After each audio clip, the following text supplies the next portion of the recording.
It began as a dull thud behind my left ear, distinct from the rush of blood or the hum of a migraine, sounding like a heavy boot striking packed earth. I froze in the middle of my kitchen, gripping the handle of a coffee mug until my knuckles turned white, waiting for a second sound that did not come immediately. The silence of the apartment was absolute, the refrigerator hum seemingly suspended, but the sensation of weight remained pressed against the inside of my skull. It felt like someone was standing on the membrane of my brain, waiting for me to acknowledge their presence before they took another step. 10 minutes passed in agonizing stillness before the second step fell, this time echoing closer to the center of my parietal lobe with a wet, squelching noise. The shock of it sent a jolt of electricity down my spine, causing me to drop the mug, which shattered into ceramic shrapnel across the linoleum floor.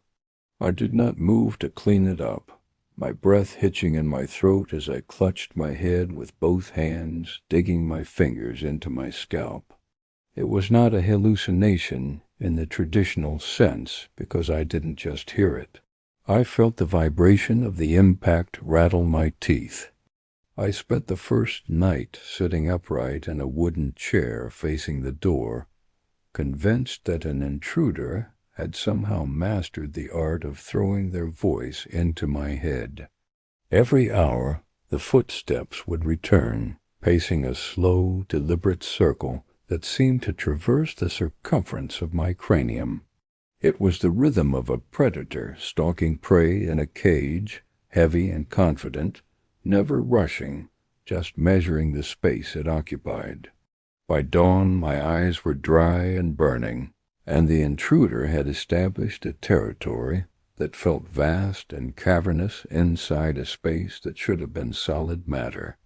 Work was impossible the next day, the fluorescent lights of the office vibrating in sync with the heavy tread that now occurred every few minutes. I sat at my desk, staring at a spreadsheet that blurred into nonsense, flinching visibly every time the phantom boot hit the floor of my mind.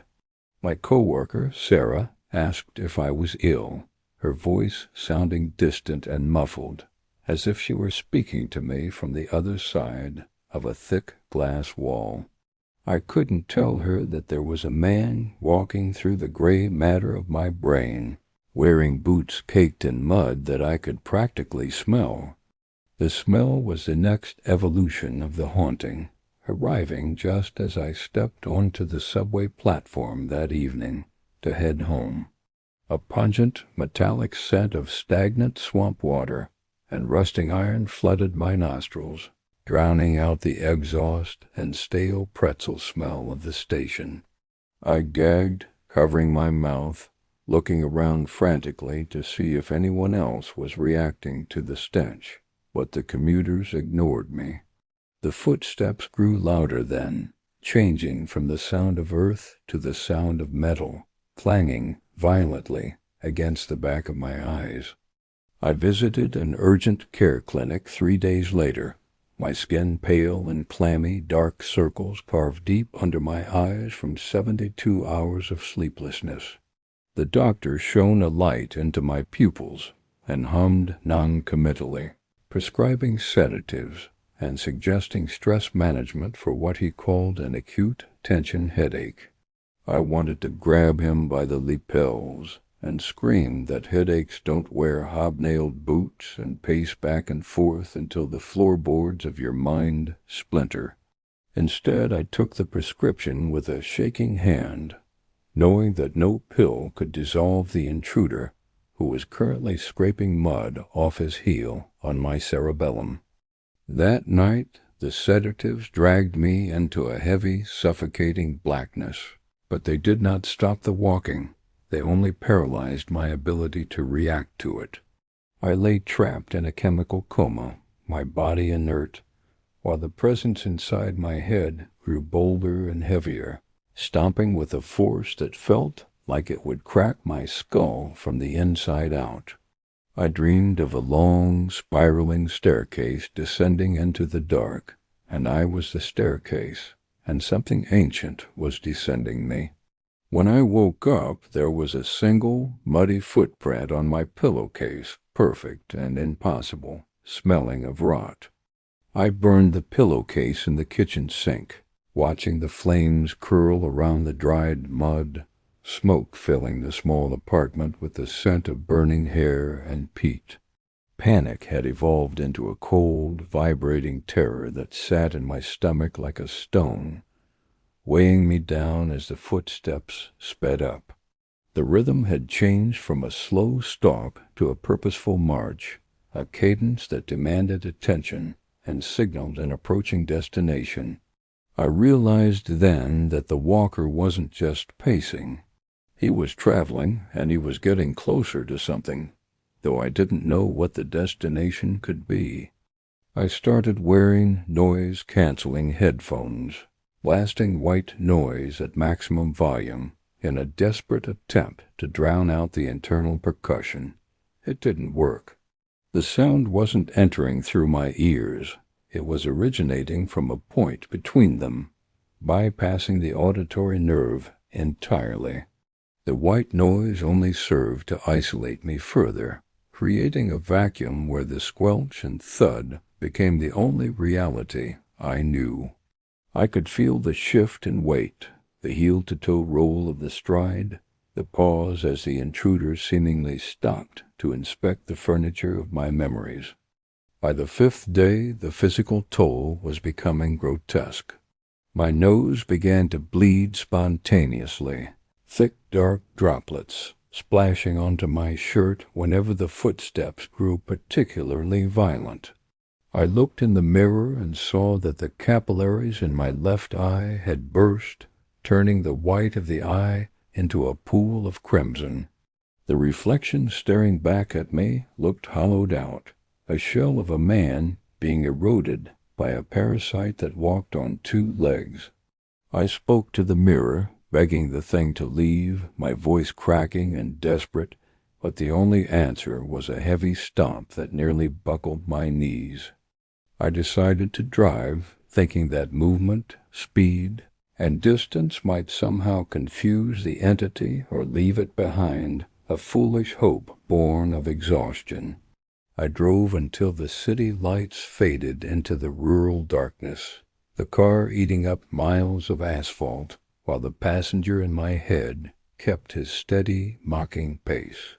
At 70 miles per hour, the footsteps synchronized with the thump of the tires over the expansion joints of the highway. It was a hypnotic, terrifying harmony that made me want to jerk the steering wheel into the concrete barrier just to break the rhythm.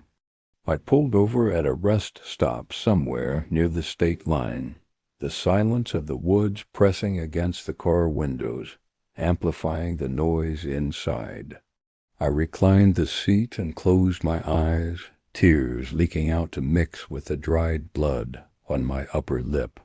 The walker had stopped moving, and for a moment a beautiful, fragile hope loomed in my chest that he had finally arrived and left. Then I felt a pressure on the back of my eyes, distinct and sharp, as if two thumbs were pressing against them from the inside.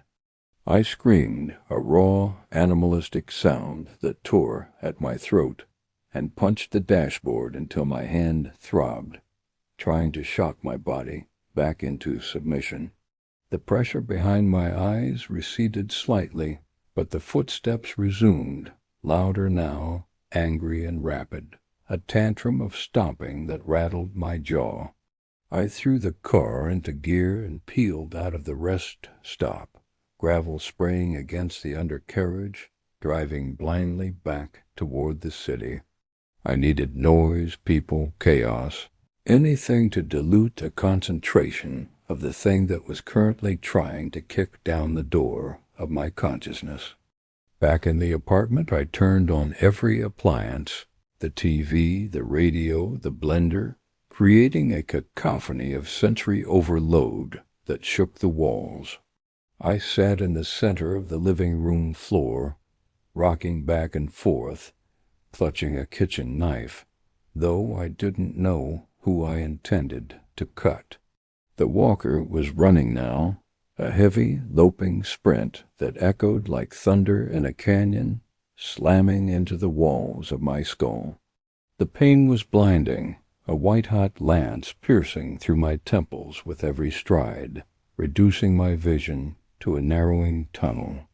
I realized with a sick clarity that the footsteps weren't just sounds. They were impacts, physically damaging the soft tissue of my brain with every collision.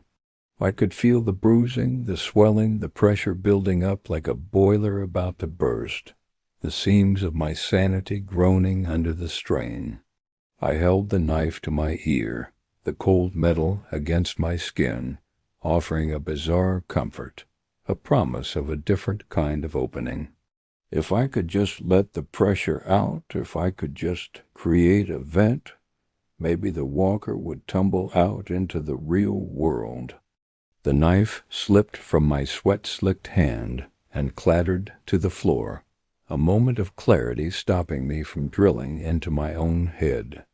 I wasn't going to die like that, a statistic in a police report about a psychotic break. I needed to fight the invasion. I stood up, swaying dizzily, and focused all my willpower on the internal space, visualizing a wall, a barrier, a trap. I imagined my mind as a fortress, cementing the corridors, locking the doors, turning the fluid architecture of thought into steel and concrete. For a moment the running slowed, the footsteps faltering, as if the intruder had run into an unexpected obstacle in the dark. I pushed harder, visualizing spikes, fire, deep pits opening up in the floor of my mind, pouring every ounce of my fear into defensive imagery. The entity let out a sound, then, not a footstep, but a low, grinding groan that vibrated in my throat, a sound of frustration and ancient hunger. It was the first time it had vocalized, and the sound was worse than the steps, a frequency that made my teeth ache and my vision swim. The battle raged for hours, me standing rigid in the living room, sweating profusely, constructing mental mazes while the thing smashed through them. It was a war of attrition, and I was fighting on its terrain, using energy I didn't have, while it seemed to draw strength from my terror. My nose began to bleed again, a steady stream that soaked my shirt, and I tasted copper and bile in the back of my throat. I fell to my knees, the carpet rough against my skin, my mental defenses crumbling like dry sand before a rising tide. Then came the knocking, 3 sharp, distinct raps, not from inside my head, but from the front door of my apartment. The external sound was so jarring, so unexpected, that the internal footsteps stopped instantly, freezing in mid-stride. I stared at the wooden door, breathless, waiting, wondering if the police had been called by the neighbors due to the noise. I crawled toward the door, my limbs trembling, wiping the blood from my face with my sleeve, desperate for human contact. I ran to the bedroom and barricaded the door, shoving the dresser against it, piling boxes and chairs into a chaotic rampart. The footsteps in the living room were slow, leisurely, the sound of a homeowner inspecting a newly purchased property. I huddled in the corner of the room, covering my ears, but the sound was external now, penetrating through the wood and plaster. He knocked on the bedroom door, a gentle, mocking rap that vibrated through the furniture I had piled up. "Let me in," a voice whispered. Not from behind the door, but from the air vents, from the electrical sockets, from the very weave of the carpet. It was my voice, but deeper, distorted, stripped of all warmth and humanity, a recording of myself played at the wrong speed. I screamed at it to go away, throwing a lamp at the door, the bulb shattering with a pop that sounded pathetic against the darkness. The doorknob turned slowly, the lock straining against the wood, the metal groaning under immense pressure. The dresser began to slide, inches at first, then feet, pushed by a force that shouldn't have been possible for a single entity. I scrambled backward onto the bed, pressing my back against the headboard, watching my barricade dismantle itself. The door creaked open, revealing the slice of darkness from the hallway, a darkness that seemed to have texture and weight. I couldn't see a figure, only the absence of light, a void shaped like a man that absorbed everything around it. The void stepped into the room and the temperature plummeted, my breath misting in the air before me as frost crystallized on the window pane. It didn't have a face, but I could feel its gaze, a heavy physical pressure that pinned me to the mattress. It walked to the foot of the bed, the floorboards groaning under a weight that seemed to exceed the structural limits of the building. I tried to pray, tried to beg, but my tongue was frozen to the roof of my mouth, paralyzed by a proximity to something that shouldn't exist. It sat on the edge of the bed, the mattress depressing under the invisible mass, the springs squealing in protest. I pulled my knees to my chest, shaking violently, staring at the depression in the sheets where a person should have been. The voice spoke again, coming from everywhere and nowhere, echoing with the resonance of a crypt. "You have carried me for so long," it whispered.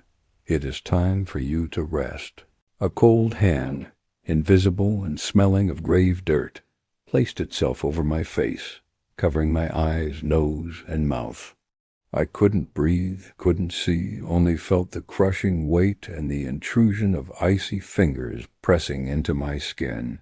The darkness wasn't just outside anymore. It was pouring into me, filling the spaces where my fear and memories used to be. I felt myself receding, shrinking back into the deepest recesses of my own brain, pushed aside by the new tenant. I am distinct now, a small spark of consciousness trapped in the back of the theater, watching the screen of my eyes from a great distance. I can see my hands moving, picking up the phone, dialing a number, but I am not the one telling them to move. I hear my voice speaking to my mother, telling her I'm fine, that the stress has passed, that I'm finally feeling like myself again. But the tone is flat, the cadence is wrong, and under the words, I can hear the rhythm of the footsteps. They aren't loud anymore, just a subtle vibration in the vocal cords, a background hum in the chest cavity. The walker is comfortable now, wearing my skin like a tailored suit, stretching my limbs, testing the articulation of my fingers. He walks to the mirror and smiles, a rigid, predatory baring of teeth that I never would have made. I scream from the sunken place, from the cage and the amygdala, but the sound never reaches the throat. He puts on my shoes, tying the laces with precise mechanical movements, and checks his reflection one last time. I feel his intent, a hunger to go out, to find others, to walk through the world and leave muddy prints on everything I loved. He opens the apartment door and steps out into the hallway, the stride confident and heavy. I am just a passenger now, listening to the sound of my own feet walking away, carrying me into a nightmare I can no longer control. We step into the elevator, and he presses the button for the lobby, humming a tune that sounds like stones grinding together. The doors close, and I see my reflection in the polished steel, the eyes dark and flat, devoid of the man who used to live there. I try to close my eyes to sleep, to fade away, but he keeps them wide open, forcing me to watch. The footsteps have stopped inside the mind because the mind is no longer a destination. It is a conquered territory.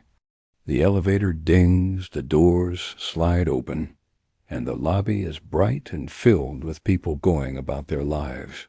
He steps out, the heel striking the marble floor with a sound that echoes like a gunshot in my ears. I am trapped in the silence between the steps, a ghost haunting my own biology. And as we walk out into the sunlight, I realize the worst part isn't the loss of control. It's that now, when he walks, I can feel him searching for the next door. He looks at a woman passing by, locks eyes with her, and I feel the projection, the invisible knock. She stumbles, clutching her head, a look of confusion crossing her face as she stops on the sidewalk. I hear it then, echoing across the psychic distance between us, the faint, dull thud of a heavy boot landing inside her mind. He smiles and we keep walking, the rhythm perfect, the cadence unbroken, leaving a trail of invisible mud that will never wash away. I am screaming in the dark, but the only sound is the steady, relentless beat of his feet on the pavement. The city is full of hollow rooms, and he intends to walk through them all. There is no silence left in the world, only the waiting for the next step to fall.